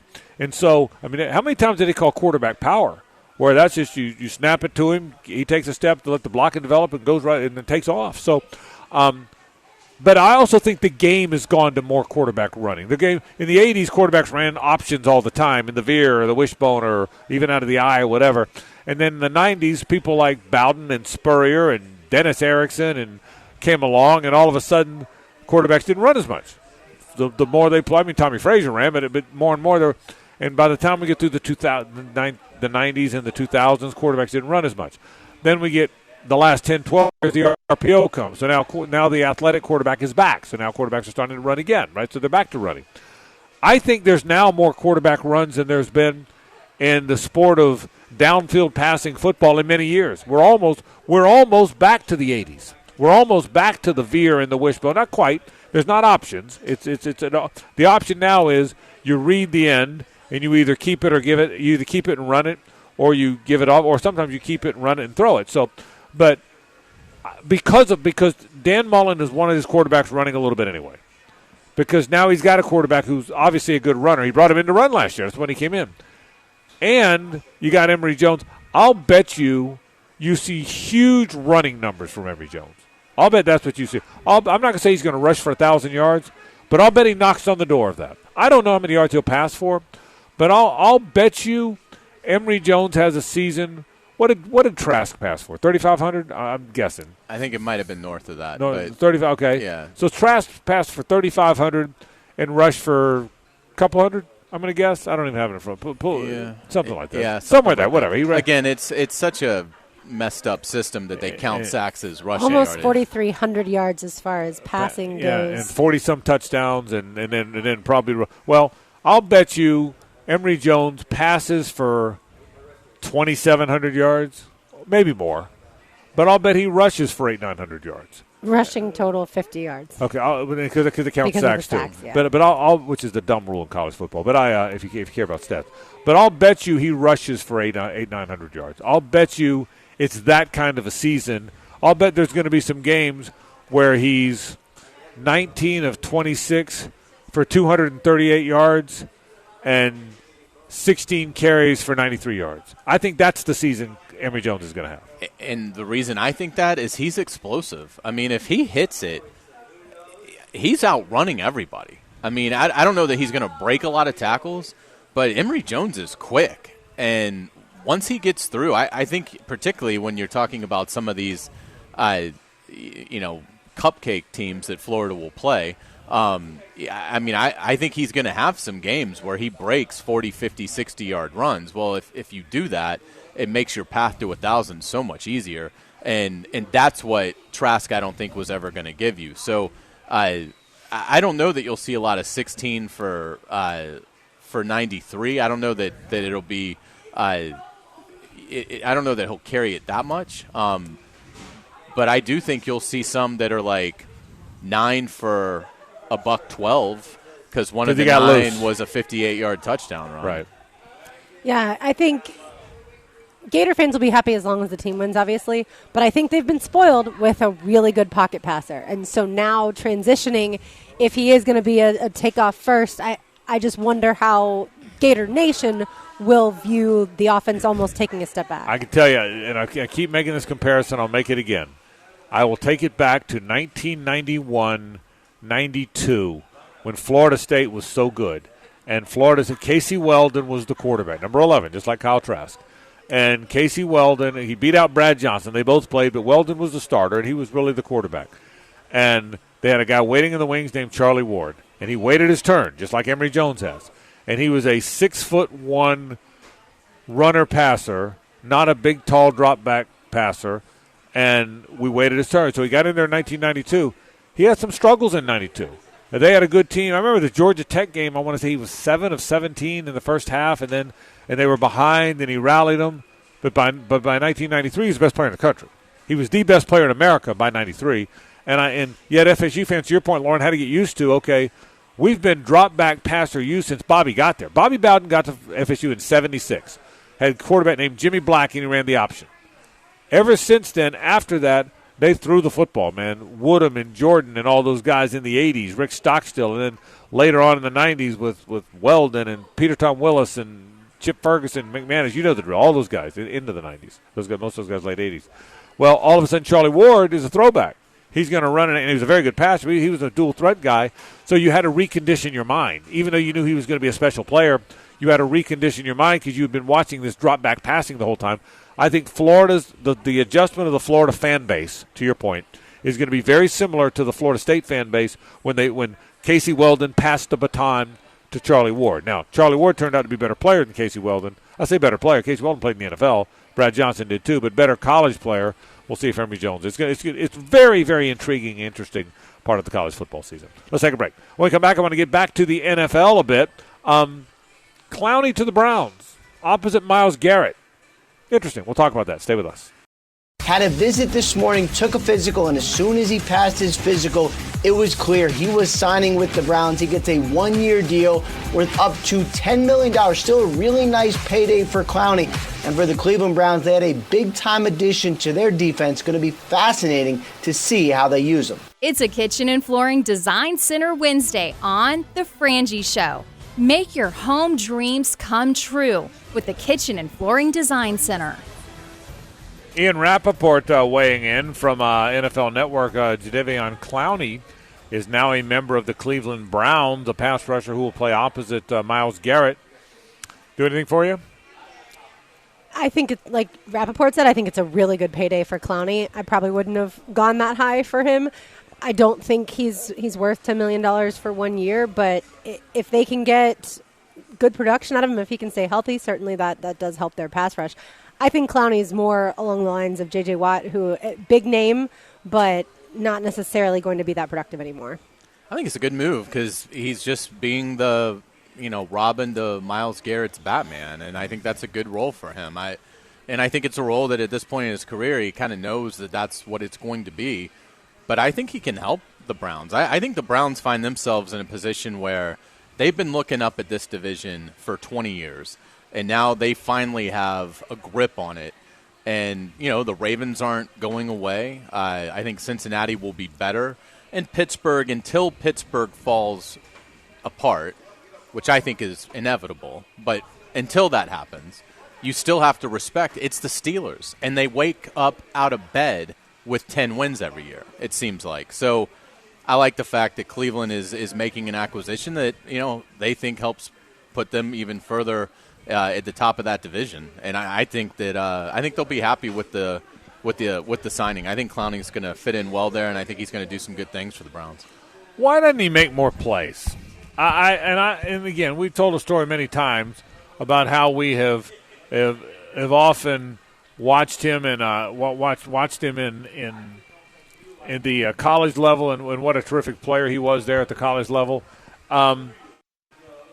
I saw that great game he played. Lauren, you were there, and I was there. We worked that game. But why didn't he make more plays as a pro? He's never had a 10-sack season. He's had, I say that, I'm nitpicking because he's had a 9.5 sack and a 9 sack. That's not 10. Well, it's also not 14 or 18, right? Which is what you would think he would have. So he's never made a Pro Bowl. He's never made a Pro Bowl. He has had. I mean, just to give you an idea on that, Shaq Griffin, DJ Chark, Josh Allen have made the Pro Bowl. Yeah, correct. And I mean, they're very young in their careers, and they've already achieved that. So, and he's hurt, and they're not considered stars of the league. He's also played 16 games once in his career. He's only played all 16 one time. He played 15 one time. But in the last 2 seasons, he has 3 sacks. He has 3 sacks in the last 2 years. And so does he take plays off? That was the book on him at times in college. Because, again, though, he said he was so much better than everybody else, so he could take plays off, is what they said. Yeah, but you're not supposed to. No, of course not. And, again, guys that take plays off, what that means if you're an end or an outside linebacker, it doesn't mean when the ball's coming at you, you don't play hard. What it means is if they run the other way, you don't chase the play. The guys with the great motors chase the play the whole time, and that's the drill there. I've told the story many times, and I'll tell it again, and I apologize for retelling the stories, but it's fitting here. I did play-by-play of a Clemson, South Carolina game. Lauren was on the crew, on our production crew there, and so she was at the game as well. He had 4.5 sacks, caused fumbles, batted down balls. 4.5 sacks in a game. He's had 3 in the last 2 years as a pro player. It remains the most dominant game I've ever seen a player have at the college level, a defensive player. So what happened to that guy, and why does he not fit the league better? Because clearly these are his sack totals. Only played 4 games that first year, no sacks. His second year he played 13 games, only started 9 of them, 4.5 sacks. His third year he started all 14 games he played in, 6 sacks. The year after that he played 16 games and had 9.5. That's his best year. The year after that, played 15 games and had 9. Then the last 2 years, 13 games, 3 sacks. Last year, 8 games, no sacks. 8 games, didn't have a sack last year. I think the reason people weren't all over him is he might not be very good anymore. Now, he might. Now, you do get the sense, though, if the light comes on for him one more time, he could be dynamic, right? But it hasn't. It hasn't. I think the microfracture surgery that he had on his knee really hurt him. And I think it's just taken away his ability to be an elite athlete at this level. He's still a good player. He still plays the run well. I think he still does things that help a defense. But I think we've had to change our perception of what he was coming out of South Carolina, which was, he's going to be somebody that can, challenge Strahan's single-season record for sacks. And he never developed into that. Then he got hurt and lost, I think, some explosiveness in the knee. I still think he's a good player. But, yeah, I think Cleveland is adding him as a piece. He's not I don't think they're adding him thinking he's going to be the focal point of what they want to do defensively. But I think he can absolutely help them. I wouldn't be surprised if Jadeveon Clowney is the difference in a couple extra wins for Cleveland, because I do think he has that ability, particularly when the opponent isn't really counting on him. I think it's a good opportunity for him, and he should be on a team that's playing with the lead a decent amount. Again, assuming that the Browns stay on the progression that we saw last year under Stefanski in his first year, Cleveland should be leading in a lot of fourth quarters, which should lead to opportunities for Clowney. You were looking at a picture of Clowney earlier. You were a little surprised at his size, his lack of stature. He looked thin to me. Yeah. He looked almost gaunt in the face, and then even in his frame, his shoulders looked thinner. Now, that isn't. I'm assuming Cleveland has seen him. I would assume if they're signing him to that contract. So I'm not trying to set off alarms or anything on him physically, but he did look different to me. I don't know if that's a good thing. Maybe he's lighter. Maybe it'll help him stay healthier. But he looked thinner than I've ever seen him at the NFL level. And you made a good point about the Browns. They're an interesting team because of the division. The reality is the Steelers, they fall into double-digit wins, but they're very flawed now. Your point about them needing to rebuild is probably true. At some point, they got to figure out who they are. But at least they have their quarterback of the future in Dwayne Haskins. Yeah, they do have that. They're trying to piece it together probably one more year because Roethlisberger has another year or two, whatever he's got left. They're probably piecing. It usually doesn't work, I feel. No, it really doesn't. It usually does. But they're trying to piece it together. They don't know who their running back is. They're very flawed. Cincinnati, I'll believe it when I see it. I know we've been hearing about Zach Taylor, and we've been hearing obviously about Joe Burrow, who's now hurt, but they've been bad for so long. I'm going to have to see it to buy it with them. So they're no threat until they're a threat. Pittsburgh, I think, is leaking oil, and despite their fast start last year, and I still think they've been leaking oil. The Ravens are the creme de la creme of the division, and frankly, the Ravens are flawed in some ways too. They've got a very good defense. Lamar Jackson, when he's good, is really good, but they're certainly not a great passing team yet, and so this could, if the Browns were ever going to make, to your point, Hayes, if the Browns were ever going to make a move, now you make the move. You make the move, and again, I think it's not just about their division. This is a team that wants to win a Lombardi trophy. Well, how are you going to affect Patrick Mahomes? You're probably going to have to go into Arrowhead and take out the Chiefs. Well, you can't have enough edge rushers, and so, again, I think adding Clowney is an important piece, not just for winning the division, but trying to pull off that upset in the tournament that, can lead. Can you imagine that city? If Cleveland reached the Super Bowl? Wow. I mean, I think you'd hear the celebration in every nook of the United States of America. I mean, it would be it'd be unbelievable. So, would Euchre be in there for the call? Oh, You have to bring Euchre in, wouldn't you? You got to bring Euchre. After seeing Baker Mayfield in person, it really does not feel like he's a guy who could ever lead the Browns to He the was Super bad Bowl. in that game, wasn't he? Really bad. He was really bad in that game. No, you're right But about then that. again, I mean, I saw Lamar Jackson, his final college game, and he threw 5 interceptions, and he looked horrible. And he's been able to do certainly much more at the NFL level than I ever thought. Granted, a lot of it's with his legs, but still, he's been able to obviously take the Ravens to some really good seasons. And so just seeing somebody one time doesn't, obviously, that sample size shouldn't be what I think of them forever. But Baker Mayfield doesn't, to me, seem like he's a guy that could take them to the Super Bowl. We're live at Bono's here on San Pablo Road. Once a month, we head to one of our local Bono's. Love to hang out here. The food is fantastic. 1 hour to go. I got the ribs. Was it good? Oh, the ribs here aren't any good, are they? Oh, it's so good. Best ribs around. I can promise you that. Let's take a break. We're going to come back. Let's get it back to the Jaguars. What about 25? We talked about it at the top of the program. If you had one guy, one position, one thing you'd like to see him do at 25, what would that be? We'll talk about that. Some NFL talking more when we come back. This is 1010XL on 92.5 FM. And now here's a handoff to Tony, trying to sweep it off to the left side, to the 15, to the 10, to the 5, down toward the pylon, and he's in! How much? That was Mick Hubert on the call on the Gator Radio Network. Kadarius Toney was who he was talking about there. Welcome back to the program. 1 hour to go, live from Bono's here on San Pablo Road. Hayes Carline, Lauren Brooks, Frank Frangie with you. Andrew Gibson back at World Headquarters, making it all happen back there. All right, so 25 is up. You asked me a question before. Pick one spot, one guy, one direction. You go first. One guy you like. Pick a guy. Give me a guy. Well, I hope Christian Barmore is there, the Alabama defensive tackle. I think it's probably not going to be the case, but I don't think it's out of the realm of possibility. I'd put it at like 35% that Barmore falls to 25.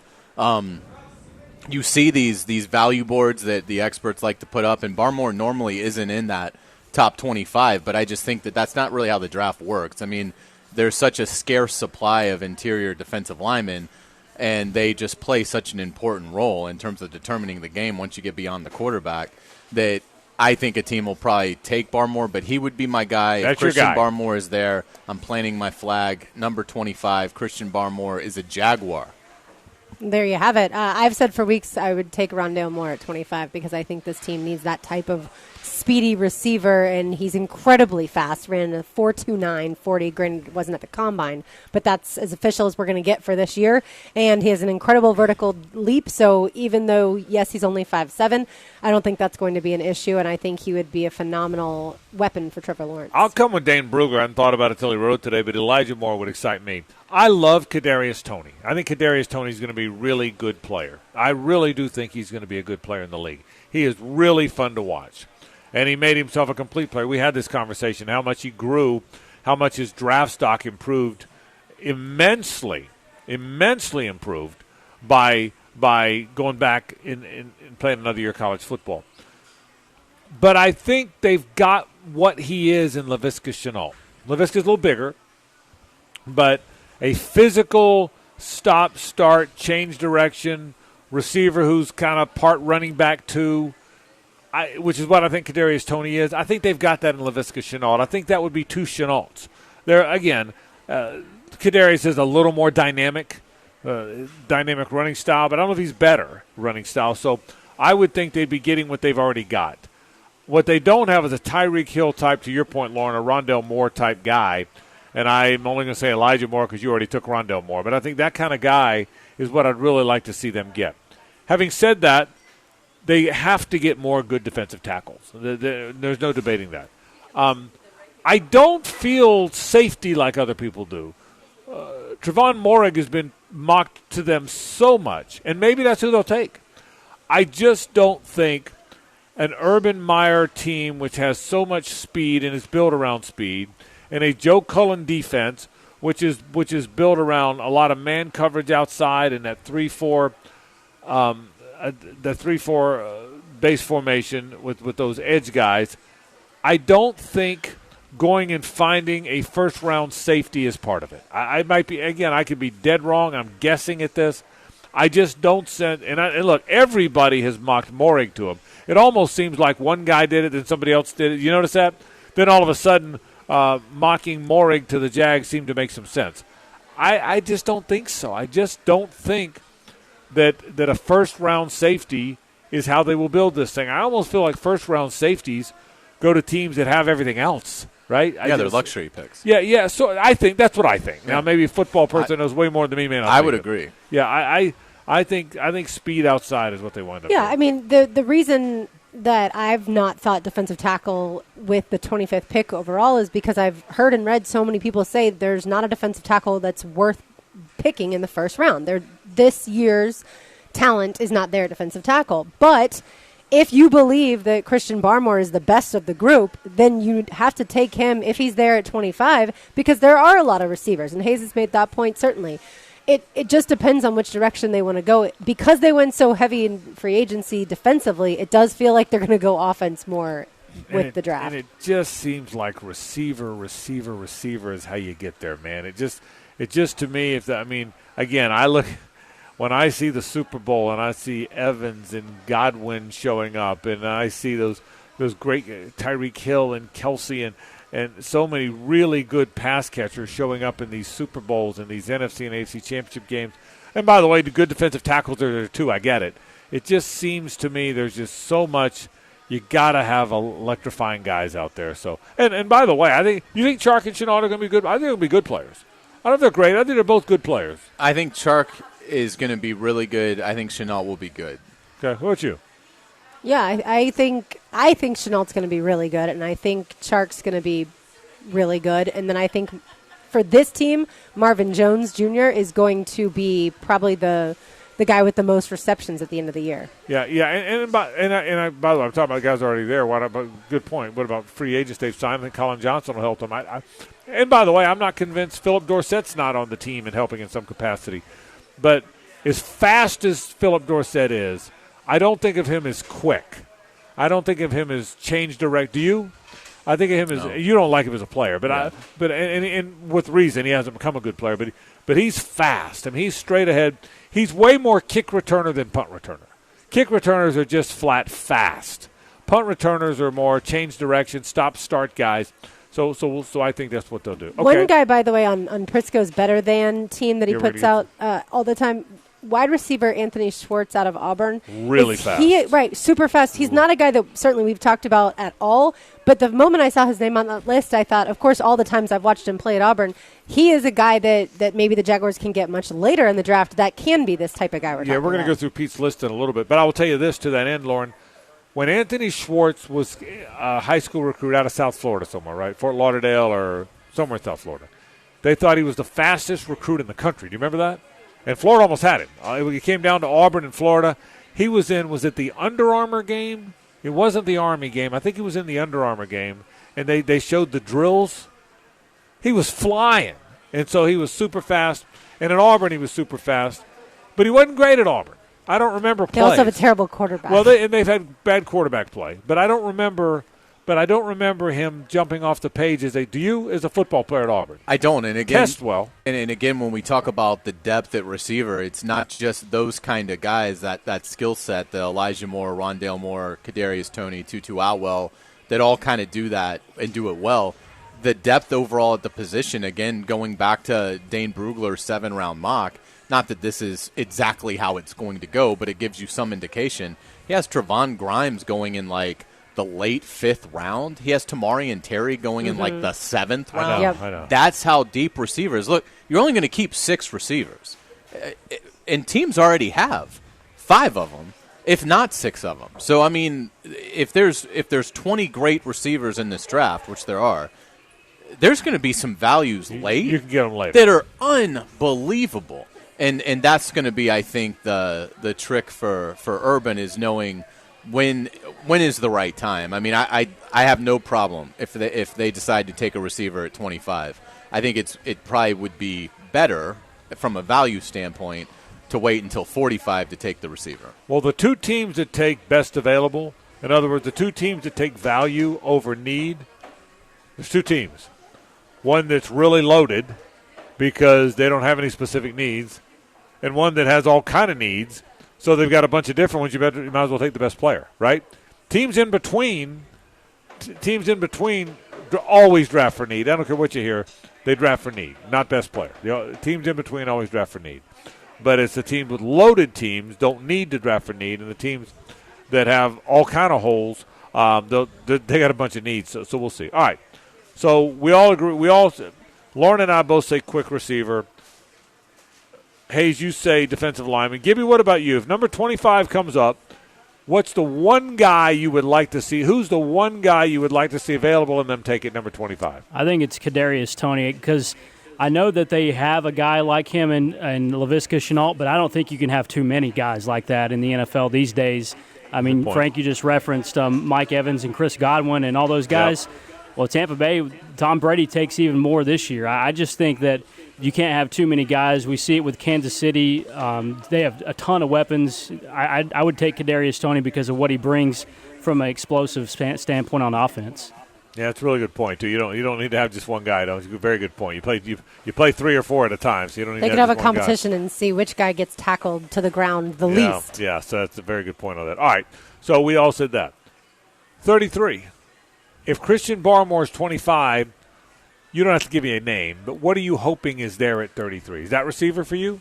I think for me that's tight end because I feel terrible for Trevor Lawrence right now thinking about what he potentially is throwing to at that position.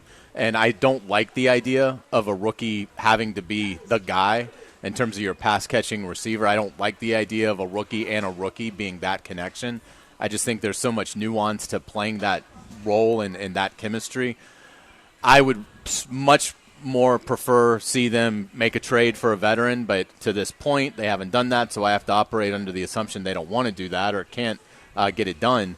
I think at 33, I think I'd have to go Fairmouth and take a tight end that is somebody that can give me a security blanket for Trevor Lawrence, because right now you have Manhurts and he's a great blocker. He's got 12 catches in his career. I'm sorry. James O'Shaughnessy has gotten everything out of his athletic ability, and I respect him for that. But if he's your top option, is your pass-catching tight end, I think you're subpar in the NFL. So for me at 33, at that point, I can't ignore what just an incredible need it is, and I would go ahead and take the tight end at that point. And certainly I'm going to acknowledge need, and that's where I'm going to take Hayes' position with 25. I'm going to take defensive tackle at 33, maybe a guy like Levi Onwuzurike out of Washington, defensive tackle there.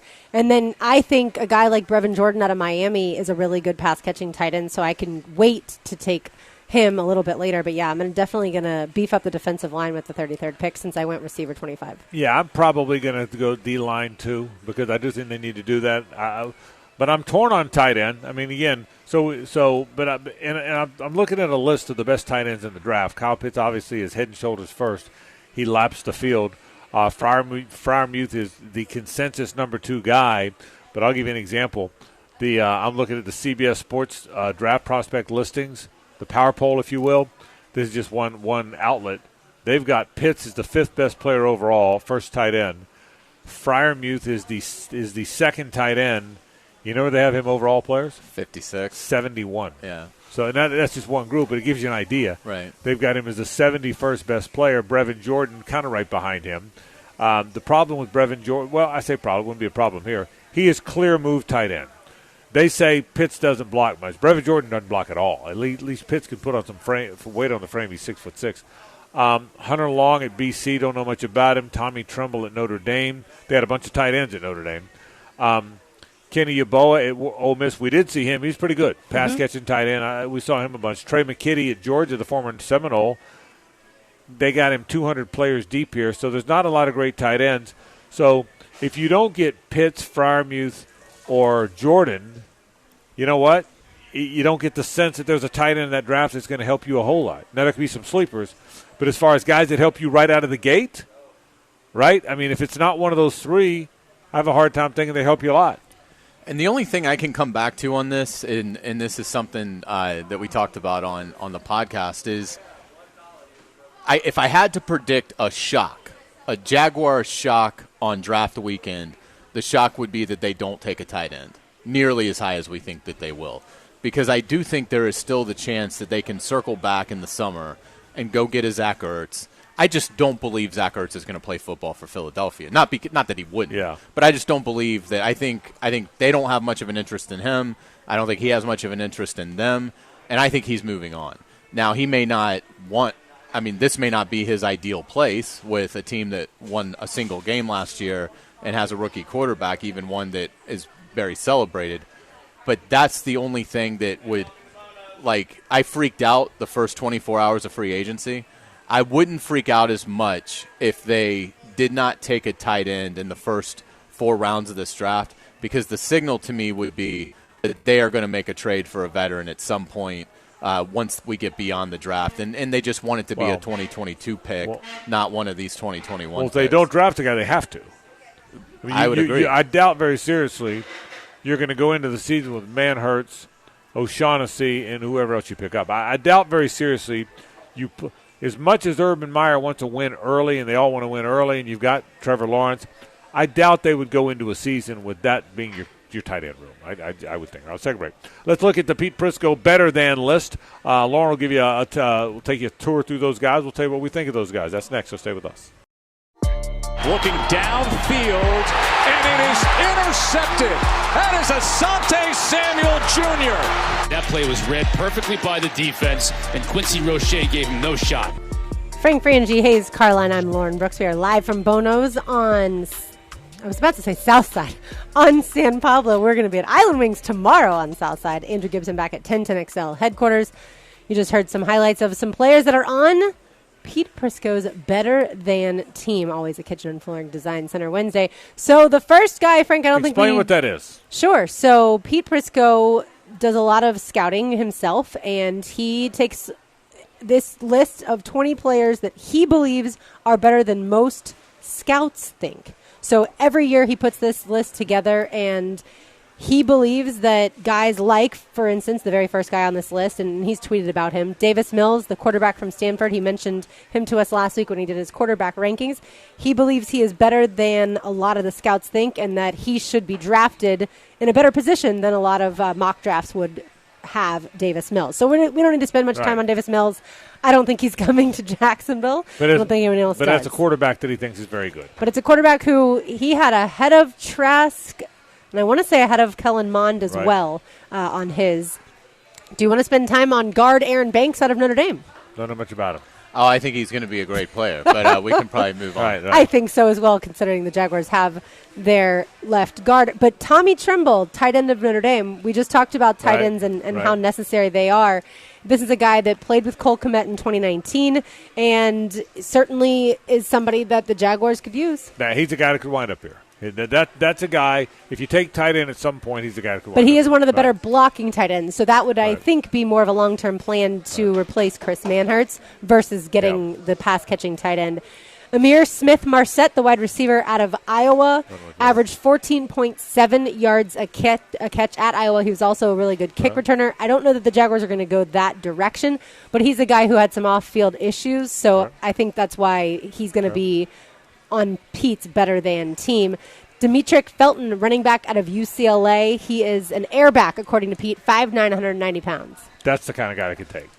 Yeah, if he's there with one of those 2 fourth-rounders, that would make all the sense in the world. And I think Pete's dead on with Felton. And Pete's got a great batting average when it comes to this list. So I guarantee you some of the guys that he's got on here are going to become NFL household names. Trimble, I like. The the numbers aren't there. But I get Pete's point. He just hasn't been asked to do it. It's not that he can't do it. He just wasn't asked to do it as much, but the skills are there, and so I like that one. I like Felton. The guy that he loves is Dynamic Brown. I mean, that's the guy he leads off with, and again, he's one of those guys that you put into that grab bag of the small, speedy, shifty player. But he is a guy that Prisco is enamored with, and that gets you excited about him because he's somebody that, again, is probably going to be there in the middle rounds. Yeah, certainly. I think another guy that I saw someone else tweeting about, and I forget who it was, but another draft person tweeting about Asante Samuel Jr., obviously the cornerback out of Florida State. You heard a highlight about him. I don't know that the Jaguars are going to keep acquiring cornerbacks at this point in time, but I think he's a guy who's going to be pretty good in the NFL. I'll say this as far as the Jaguars go. A, you've heard Urban Meyer talk at length about how he likes fast guys. B, special teamers. Once you get into the 5th, 6th, 7th rounds, you draft fast, physical guys because that's what they are. You draft gunners. You draft guys that can play in those core 4 special teams. You can't get enough of those guys. So once you get to a Stanford Samuels, the question for me becomes, will he be a good core 4 guy, not just will he be a cover corner? And there are a couple defensive tackles on Pete's list. Tyler Shelvin out of LSU, who Dane Brugler has going in his mock draft 174th to the Buffalo Bills. Right. So that's a guy that if the Jaguars are looking to get value out of a defensive tackle, certainly they could. And then he's also got, hold please, another defensive tackle here, Jalen Twyman out of Pitt, who actually opted out for the 2020 season. He's 6'1", 303 pounds. He had 10.5 sacks in 2019. And as far as Dane Brugler, he has Twyman going much earlier. Any other names of note? Guys we would know, FSU guys, Florida guys, Miami guys on Pete's list? Yeah, Quincy Roche is also on Pete's list. From? Miami. Okay, what is he? I don't know who that is. He's an edge rusher. I mean, he kind of got overshadowed by Phillips, and Rousseau opted out. Yeah. So it allowed Roche to kind of step up. He had a good pro day. He's just been overshadowed, but he's a good guy that fits this list, which is, sometimes your circumstances in college don't translate to productivity, but that doesn't mean that it doesn't exist in the player. And one example Pete gave us last week that I think is on his list is Josh Palmer, the receiver out of Tennessee. He says his quarterback stunk the whole time he was there, and he's right. So it's like, how do you, from a scouting perspective, how do you view him? Do you hold that against him that the numbers aren't there? Or do you watch the film and say, this guy didn't have a chance? He's, Pete points out, he's winning battles against Surtain. He's winning battles against Georgia's corners, but the ball's not getting there. So he's another intriguing guy. And again, that's again going to speak to the argument of, I think the Jaguars are going to draft a receiver high. I just don't think he's going to be, Urban Meyer is going to be able to resist. But even if he wanted to wait until the 65th pick to lead off the third round, there's going to be an unbelievable receiver there. Well, you mentioned, Lauren got me thinking when you said Samuels. What about some of the area guys that aren't getting all the attention? You brought up Tamari and Terry. What do you think of Marvin Wilson and Tamari and Terry, the defensive tackle out of Florida State and the receiver? What do you think?